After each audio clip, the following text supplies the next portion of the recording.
Bismillahirrahmanirrahim. Assalamualaikum warahmatullahi wabarakatuh. Nama saya Nur Afifah binti Nordin. Nombor metrik 10 DKM 18F1089. Saya dan rakan-rakan saya akan buat pembentangan tentang isu pembuangan bayi dan pergaulan bebas. Next.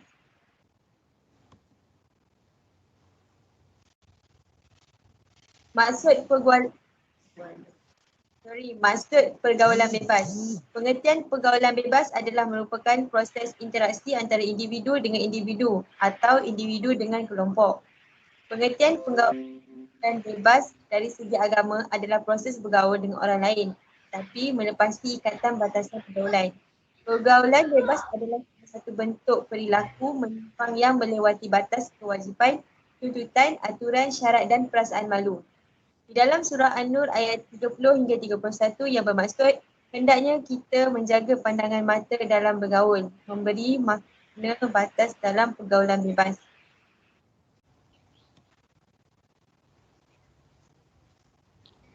Okay, Assalamualaikum warahmatullahi wabarakatuh. Nama saya Nurul Syarina binti Azhar. Metrik saya 10 DKM 18F1082.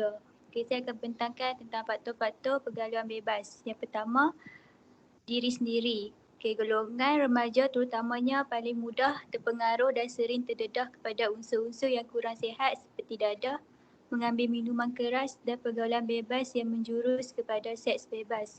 Okay, yang kedua ialah institusi keluarga. Sebagai contoh, kegagalan ibu bapa dalam memberi perhatian menyebabkan anak-anak terjerumus dalam kancah yang tidak sihat, seterusnya membawa cara hidup masing-masing. Kesan-kesan berlakunya pergaulan bebas boleh mengakibatkan pembuangan bayi.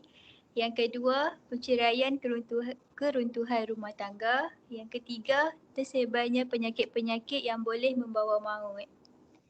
Okey, itu sahaja daripada saya. Saya akan serahkan pembentangan ini pada rakan saya seterusnya. Next. Nama saya Nur Izzatul Syahira binti Zulkifli. Nombor metrik 10 DKM 18F1081. Okey, hari ini saya akan menerangkan cara-cara mengatasi pergaulan bebas, iaitu peranan ibu bapa. Ibu bapa harus mengambil berat tentang pergaulan anak-anak mereka. Rakan-rakan anak harus dikenali dengan lebih mendalam. Peranan pihak sekolah. Pencegahan pergaulan bebas harus dilakukan dengan memberikan pengetahuan seks melalui ceramah. 3. Memilih rakan. Adalah penting bagi seorang remaja untuk mendampingi rakan-rakan yang baik untuk menjadikan diri sendiri menjadi lebih baik. Contohnya, kalau macam kita pilih rakan yang tidak baik, macam rakan kita hisap okok, kita pun akan turut ikut sekali. Okey, rumusan yang dapat dibuat dalam pergaulan bebas ialah kesimpulannya, pergaulan bebas dalam kalangan remaja kini banyak memberi keburukan berbanding kebaikan. Oleh halnya demikian, semua pihak terutamanya ibu bapa, sekolah, malah kerajaan sendiri perlulah mengambil inisiatif yang bersesuaian bagi mengatasi masalah ini. Hal ini adalah untuk mengelakkan perkara mungkar daripada terus berluasa sehingga boleh mencemarkan imej sebagai sebuah negara Islam yang terkemuka di dunia. Sekian, terima kasih. Assalamualaikum dan salam sejahtera. Nama saya Nurul Emilia binti Abdul bernombor metrik 10 DKM 18F1097. Hari ini saya akan membuat pembentangan tentang pembuangan bayi. Next, Syirah. Maksud pembuangan bayi. Dari perkataan bayi bermaksud anak kecil yang baru dilahirkan oleh ibu, manakala maksud pembuangan bayi pula adalah perbuatan mencampakkan atau menghapuskan anak kecil yang tidak berdosa ke merata-rata tempat tanpa ada sifat berperikemanusiaan. Terusnya, pembuangan bayi ini adalah perkataan buang yang membawa maksud iaitu mencampakkan, melemparkan, menghempuskan dan menghilangkan. Dan yang terakhir sekali, pembuangan bayi adalah satu jenayah. Ia terjadi akibat kehamilan yang tidak diingini. Ramai remaja yang mengandung di luar nikah terpaksa membuang bayi mereka kerana terdesak akibat malu dan takut akan perkara yang bakal ditanggung. Next, Syairah. Ini adalah contoh-contoh pembuangan bayi. Dekat contoh sampah, dekat bakul. Next, Syairah. Okey, ni jadual pembuangan bayi di Malaysia.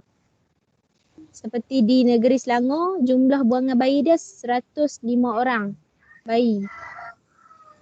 Di Johor pula 83 orang, 83 bayi, dan di Sabah pula 65, Sarawak 34, Pulau Pinang 22, Perak 19, Pahang 17, Kedah 17, Kelantan 10, Terengganu 5, Melaka 3, Kuala Lumpur 2, Perlis 1 dan Negeri Sembilan tiada cacatan. Okay, next. Okay, faktor-faktor berlakunya pembuangan bayi seperti kurang didikan agama, sikap masyarakat yang suka mengkritik dan menghukum golongan remaja, sikap remaja yang ingin mencuba sesuatu yang baru dan pengaruh rakas bayar. Okay, itu saja dari saya. Saya serahkan kepada yang seterusnya. Assalamualaikum. Nama saya Nafatini Atira binti Mazizi. Nombor matrik saya 10 DKM 18F 1078. Okey, hari ini saya akan membentangkan kesan-kesan pembuangan bayi. Kesan kepada bayi. Kesan terhadap bayi adalah menyebabkan dia akan dipandang rendah dan dihina oleh masyarakat setempat.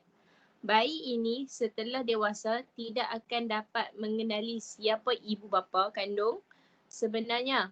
Selain itu, bayi ini akan berasa sangat sedih dan kecewa dan akan sikap ibu bapa kandungnya yang membuangnya dan tidak menjaganya. Seterusnya, bayi ini akan menghausi kasih sayang daripada ibu bapa kandungnya yang telah membuangnya. Bertuah sesiapa ibu bapa yang masih dimaafkan oleh anak kandung yang mereka buang itu, namun jika sebalik maka ia akan dilaknat di neraka Jahannam oleh Allah Subhanahu Wa Taala. Next. Kesan terhadap ibu yang melahirkan.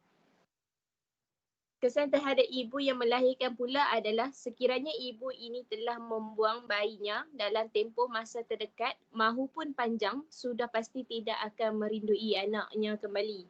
Misalnya, jika anaknya masih hidup dan dijaga oleh keluarga angkat dan dia ingin mengambil semula anaknya, sebarang kemungkinan anaknya tidak mahu kembali kepadanya kerana anaknya tidak mengenali ibu kandung sebenarnya sedangkan anak itu telah dijaga rapi oleh keluarga angkatnya.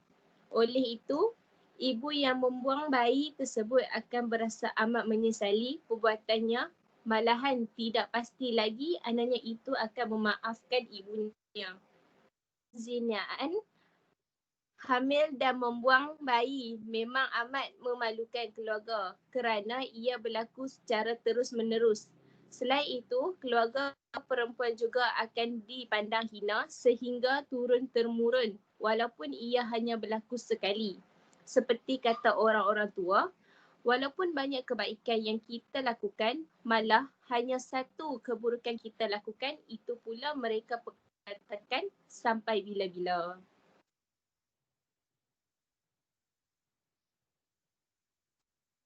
Okay, kesan terhadap masyarakat pula adalah kita akan digelar masyarakat tidak bertamadun dan tidak berperi kemanusiaan serta masyarakat yang kejam.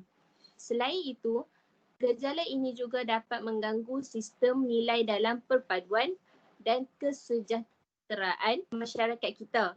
Kemodenan masyarakatlah yang menyebabkan perubahan sangat ketara dalam proses sosialisasi. Nilai-nilai tradisi masyarakat tradisional seperti gotong royong, ziarah menziarahi telah menjadi luntur di kalangan masyarakat kita kerana saling berselisih dan menyelisihkan orang yang telah membuang bayi.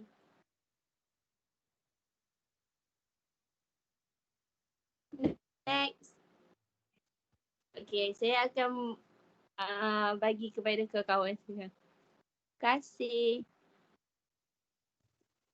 Saya akan menyambung pembentangan Fatini. Saya Nurul Aina binti Muhammad Yusof, 10 DKM 18F 1104. Langkah-langkah mengatasi pembuangan bayi ialah peranan pihak berkuasa dan badan NGO. Peranan pihak berkuasa dan badan-badan NGO adalah mengatasi kemelutan pembuangan bayi.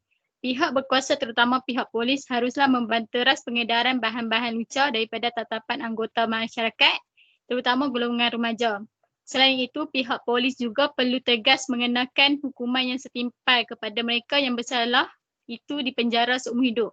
Oleh itu, mereka akan berhati-hati semasa bergaul dan mengelakkan hubungan yang melampaui batas agama. Badan-badan NGO pula hendaklah mengadakan program peringkat awal pendidikan agama dan sosial dengan lebih berkesan dan menyeluruh. Penekanan pendidikan amat penting bagi menyedarkan masyarakat terutama remaja dan dengan maklumat yang tepat agar mereka tidak terjebak dalam masalah sosial yang membabitkan jenayah pembuangan bayi ini. Peranan ibu bapa adalah mendidik anak-anak menjadi insan yang bermoral dan tidak mudah terpengaruh dari gejala sosial yang bercegahan dengan agama. Didikan agama yang sempurna perlu diberikan seawal yang mungkin kepada anak-anak bagi memandu mereka ke arah kebaikan. Remaja yang mempunyai iman yang teguh tidak akan mudah terjebak dengan gejala sosial ini kerana mereka dapat membezakan mana yang baik dan mana yang buruk. Ibu bapa juga perlulah mengawasi pergaulan anak-anak supaya tidak terjebak dengan perbuatan haram dan berdosa seperti melakukan seks bebas. Okey, seterusnya.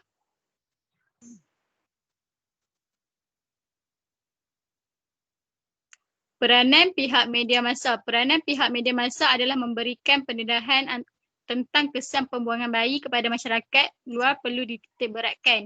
Program-program motivasi dan kempen-kempen kesedaran haruslah dilaksanakan oleh pihak media amat berguna dan bermakna. Misalnya, pendedahan berbentuk grafik dan kisah benar tentang seseorang yang pernah membuang bayi, lalu ini akan membangkitkan kesedaran para remaja. Selain itu, program motivasi dan kempen kesedaran seperti dosa besar dan adab bergaul mampu memperkuatkan lagi rasa keinsafan dan ketakutan remaja dalam melakukan dosa. Pihak media massa juga hendaklah memberhentikan program-program hiburan melampaui yang boleh merosakkan akhlak remaja seperti cerita-cerita yang mengandungi adegan seks. Seterusnya,